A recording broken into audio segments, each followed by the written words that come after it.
vedare tinokuchingamidzai zvekare kune chimwe chirongwa pano paZim Facebook Secrets and Confessions.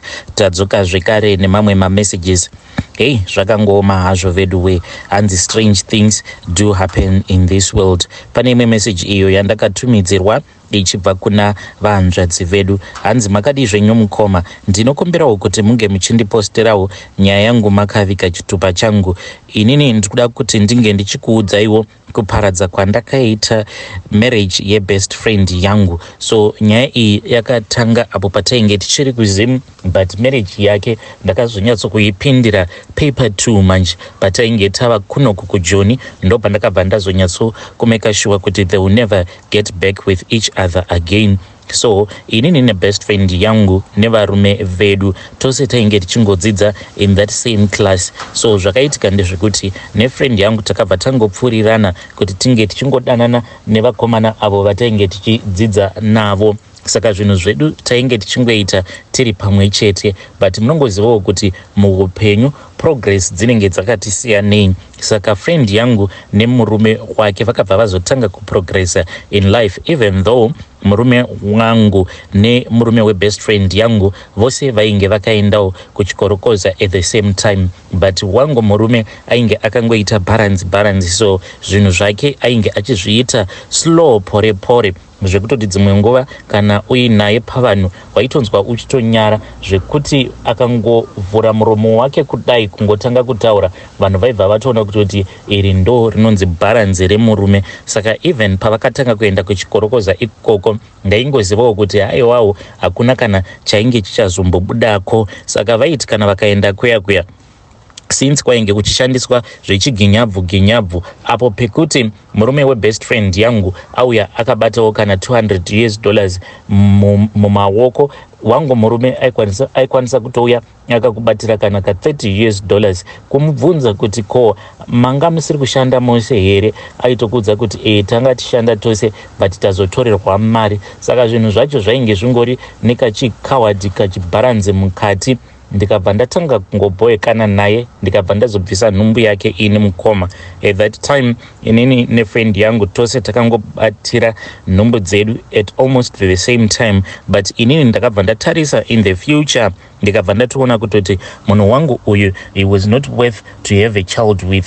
Ndakati pavainge vasipo variko kumakomba vachikorokoza, iniwo ndikabva ndafamba, but ndakafamba ndiri ndoga. This was after I had failed to convince my friend, because shamwari yangu ndainge ndakaiti iwe ngatibvise nhumbu idzi, vanhu ava vavamakorokoza mangwana vanokwanisa kuzotinetsa. Hazviiti kuti munhu unge uchiita mwana nemukorokoza utozviudza kuti I am going to be a faithful wife, nekuti unozongounzirwa zvirwere. Takaita our mistakes when we were still young. It is time to move on with our lives. Vanhu ava kana vakangoya nemari tobva tavatiza. Already ndainge ndichitotaura neimwe cousin sister yangu uyo ainge akasotiza chikoro kudhara ndokubva azoya kuno kuSouth Africa. Saka ndainge ndiri mumatalks naye achinditi ndichazokuudza kana kuri kunzi kunenge kodiwa vanhu vebasa uko kuprice kwa ainge achishanda. So at that time friend yangu yakabva yanditi inini ndinotya izvi zvekubvisa nhumbu, but ndakabva ndatanga kuita zvinhu zvangu ndiri ndoga. Ndakatomboita mazuva akati ndichingonyepedzera sekunge ndainge ndine pamuviri, ndikabva ndazongoenda kuchipatara ndiri ndoga, ndokubva ndazomuudza kuti ndozvaitika, ndabva nhumbu yangu yabva, I had a miscarriage. So mukomanashe ndakati ndamunyepera kuti ndainge ndaita miscarriage. Friend yangu yakatorwadziwa nazvo, but what she did not know was that this was just a lie. Ndainge ndatozvibvisira zvangu nhumbu yangu because ndainge ndichitongoboekana nekuti murume wangu ainge akangoita gwara, munhu wekuti ainge asingakwanisewo kuriritira and to fight for his own family. Zvadaro friend yangu yakazosvika pakuzvara mwana wayo, mwana musikana, and ndikabva ndaona kuti the best thing that I could do since inini nemurume tainge tonetsana was to cause problems in her marriage as well. Ndakabva ndatanga kungokonzeresawo matambudziko in her marriage by telling her zvimwe zvinhu zvainge zvisitomboriko at all. Since inini nemurume wangu we were no longer in good books with each other, ndainge ndomunyepera manje ndichimuti there was this other day pandakaudzwa nyaya yakandirwadza, ndikabva ndamunyepera kuti varume vedu ava pavainge vari kumakomba vainge votoita zvekutokecha mahure, in which I knew for a fact kuti murume wangu ainge asingaite izvozvo, ainge asina kana basa nemahure, but inini I made it to look as if iye munhu ainge achifarira zvemahure. Saka akabva azotanga kunetsana nemurume wake semunhu ainge achindida as her own sister. Mukunonetsana nemurume wake haana kana zuva raakamboti bufu zita rangu. Even right now pavakazonetsana haatombokwanisi kuti paya paanenge achinetsana nemurume wake ange achimuudza murume wake kuti information yose iyo yabva kwandiri. Iye anongoita sekunge she is the one who has found that information all by herself. Ndo zvaaita ipapo. Aingoti kana murume akauya akabata mari yaanenge akabata akanzi ndava kumbobudawo kuti ndinge ndichimboenda kunovarayirwa ndichimbonwa zvidoro, saka iwewe chisara uchindibikira mari iyi chitora uende kunonditengera huku. Iye zvaaita ndezvekuti ndaibva ndamupfuurira kuti iwe usashandisiwa, munhu ngaadye nemavheji, ajaira zvaanoita kana ari kumahure ake kana kutomubikira nemuboora. So you can just imagine kuti murume anenge abva pamba asina kana chaanenge adya, paanozodzoka akadhakwa kuti azoti chikafu obva azofind out kuti atobikirwa zvake sadza nemuboora. Vakabva vatanga kunetsana ende akabva azotanga kurohwa. Inini hangu nemurume we were just staying, but zvezvo zvekuti kwainge kwava kungogara tose zvekungotiwo kuti ngagodii. Then ivo on their side aiwa vanhu vainge vonetsana. Ndaiti kana akandiudza kuti tiri kunetsana kunoku, mangwana makuseni kunyange ndisati ndambogeza kana kumeso, ndaibva ndaenda kumba kwake pretending as if ndainge ndichirwadziwa neizvo zvaanenge aitwa nemurume wake. Kana kuri kunzi kurohwa paya, ndaibva ndatosvika ndobva ndatoboilisa mvura.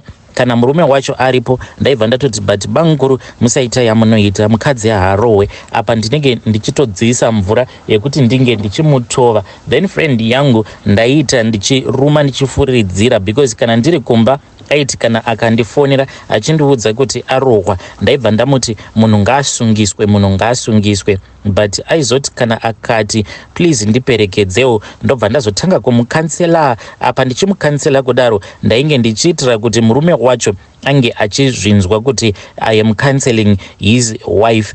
Then mangwana acho ndopa ndaibva ndazoenda paya ndobva ndazotanga kutaura naye murume wacho achizvinzwa kuti I am cancelling the wife. Saka vose vari vaviri vainge vachitonditrasta zvekutodaro, but zvavainge vasingazivi ndezvekuti inini ndini ndainge nditori honzeri yavainge vakapinza mumba mavo vakaita very close. And ndakameka sure kuti kunyange murume wacho even up until this day munhu wekuti anonditrasta zvekuti whenever they have a problem, a challenge in their lives, vanobva vauya kwandiri vachifungidzira kuti inini I am the one who really wants them to be together, but havatozvizivi kutoti garaji rangu rakatotanga kubva apo patainge tichangotanga kugara nevarume vedu. Pandakaona kuti progress yacho yainge iri coxside kwangu, it was very slow than progress yavainge vachiita, zvekuti dai vanga vari vamwe vanhu, dai kwanga kuri kunze, dai akandiburitsa muupenyu hwake,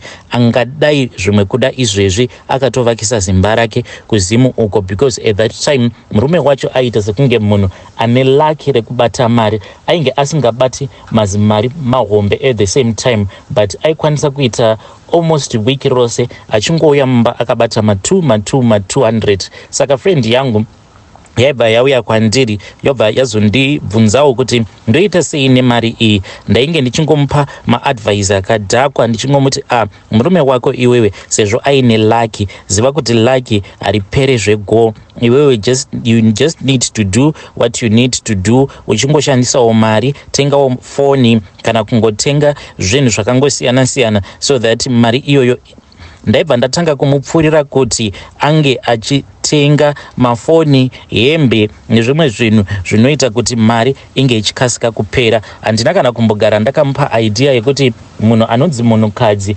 haungomiriri mari inouya nemurume, but unotofanira kutoti unge uchishanda. When I came here to South Africa, ndakasiya vanhu vachinetsana zvekutodaro, ende vainetsana mukoma. Shamwari yangu yaigara ichirohwa almost on a daily basis. Ndokubva ndauya kuno, ndakati ndichingosvika kuno munhu akatanga kutondikumbirawo kuti ndinokumbirawo kuti unge uchinditumidzirawo mari so that ndikwanisewo kuuya ikoko kuJoni because kuno kundanzwa nekurohwa. Ndakabva ndamuti not a problem dear, kana ndikabva ndamuti not a problem dear, kana ndikakwanisa kuwana zvimari, you are my first option. Apa ndainge ndichimunyengerera ndichiziva kuti kana akagara auya kuno then it means kuti chimarriage chake chinenge chatoputsika. Ndo pandakabva ndazoti pandainge ndawanawo pangu pekugara munhu wangu ndikabva ndazomutumidzira mari akafara akati I never thought kuti ungandiitirawo zvinhu zvakadai. Ndikati ko indava? Akanditi ndainge ndava panguva yakaoma, murume ainge ondiona sekunge ndisiri chinhu. Ndikabva ndati aiwaka pachedu. Zvino ndakati ndogara naye ndakabva ndameka sure kuti andijoinawo kumbanje kumujolo. Aiwa munhu akabva andijoina because she had been hurt a lot by her husband. But munongozivawo kuti kana vanhu vakarambana nekuda kwetunyaya tudiki diki, vanhu vanongoramba vachingotaura vose, ende zvaindibhowa because ndaitomurambidza ndichimuti handidi kuti urambe uchingotaura nemurume wako uyu because achazokunyengerera mukazodzokedzana and you are going to suffer because of that. Iye ainge achiti zvinondoita sei vasikana, munhu uyu handiti inini naye takazvara tose, saka ndikudawo kungoti ndinge ndichingonzwawo maupdate emwana because uyo murume pakanzwa uyu ava kuti handichadi zvemarriage akabva ati kwaari, saka iwewe kana usingadi zvemarriage zvinoreva kuti mwana wangu anosara pano, hakuna kwaunoenda nemwana wangu. So ndo zvimwe zvezvinhu zvainge zvichimurwadza, ende muone zvenyu ndainge ndakamuudza kuti munhu pamwana wake iwewe huya kuno nemwana wako because ndainge ndichitira kuti ange achizoshaya reason yekuti ange achizongoramba otaura nemurume wake, but akabva azongoita zvake hustubborn hwake ndokubva angosiya mwana paakanzi nemurume siya mwana. Aiwa takauya kuno tikatanga kushanda. Munongozivawo kuti upenyu hwemupurazi hwakamira sei, especially kana mukatorakidza varume vemupurazi kutoti muri loose. Aiwa vanokuitai kanyama kanyama. Inini I never cared zvangu because inini mukunoitawo izvozvo zvechibhishu ndaita chibhishu chiya chainge chakavandira. Ndakagara ndasarudza munhu wangu one, saka uyu wandakasarudza iye ainge aine mukadzi wake, but ndo chainge chiri chikomba changu. So friend yangu payakangoonawo kuti ndainge ndichidanana nemunhu aiva nemukadzi wake, ndakabva ndamukurudzirawo, iye akabva abvuma kukurudzirwa kuti ange achiita loose. Akaita kubreka record kumapurazi kwatainge tichigara ikoko. I think kuti akasvika pakudanana nevarume vose avo nevakomana.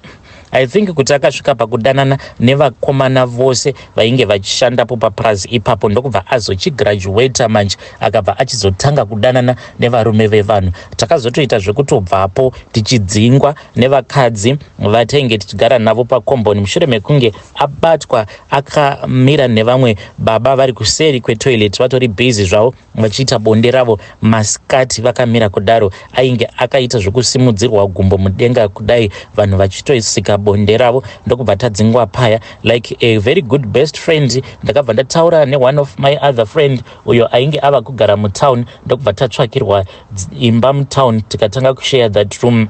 Mutown imomo takaiteiko nacho chibhishu ichi, takaita chimwe chibhishu chainge chichisemesa zvadaro. The ex husband ye my best friend ariko kumusha uko ainge achingohasela vanhu, ndokubva vazotaurirana manje vakati vainge vachida kudzokerana.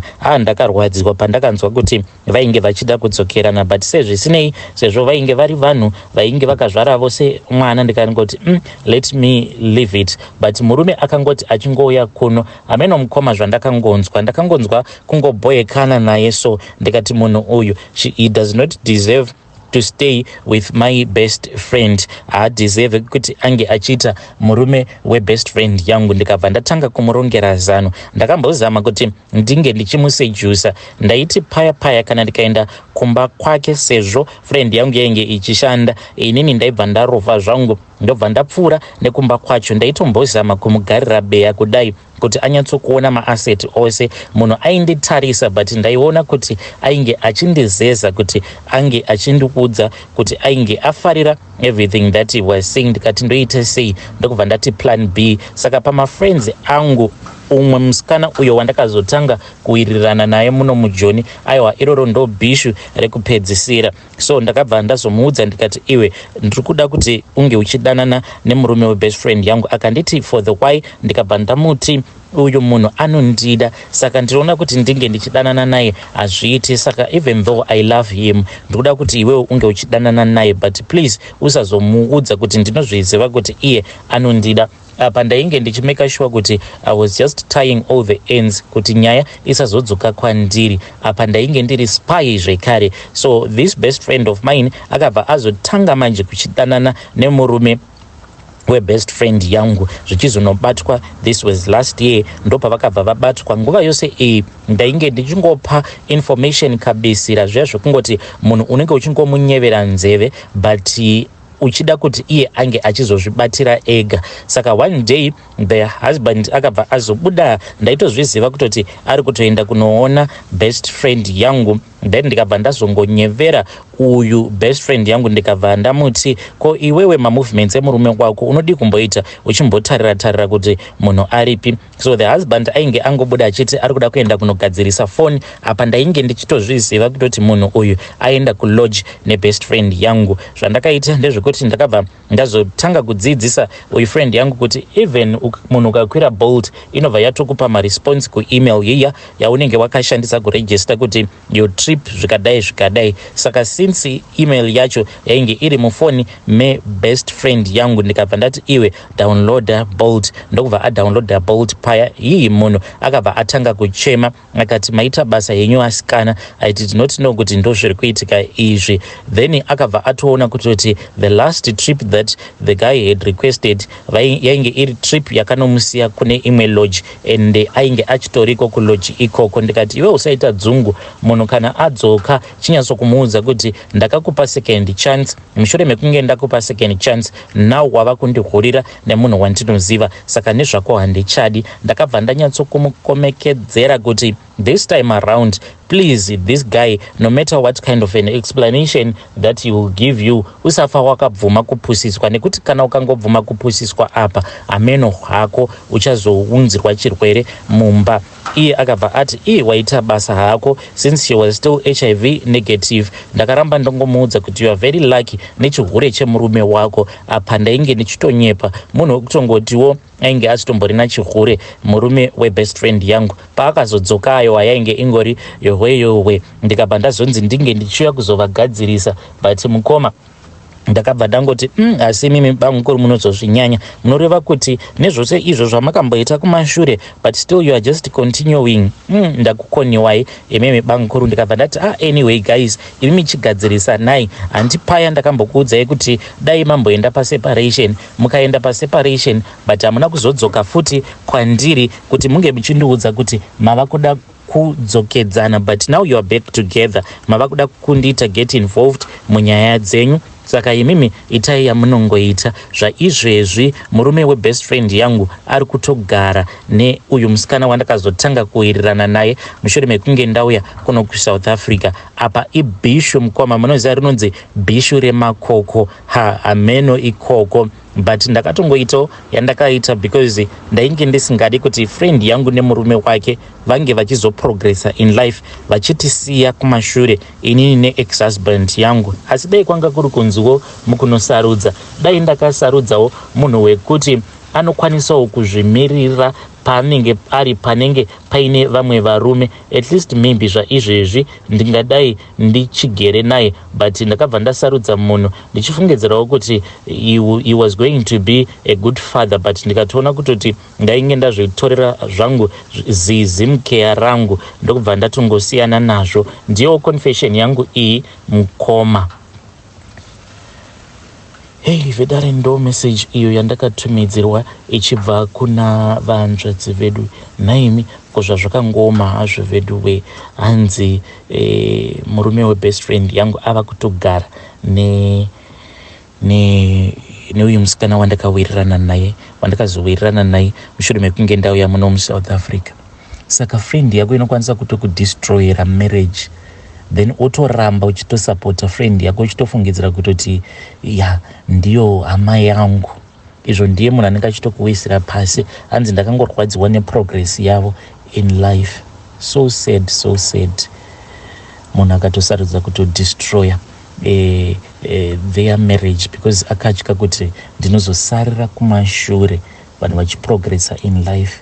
Kana wakamboitawo kautsinye ikako kekuti unenge waona kuti munhu uyu ava kuda kuenda kunoyambuka, kana wakamboitawo utsinye hwekuti unotadzisa umwe munhu kuyambuka, please come and share with me your own story.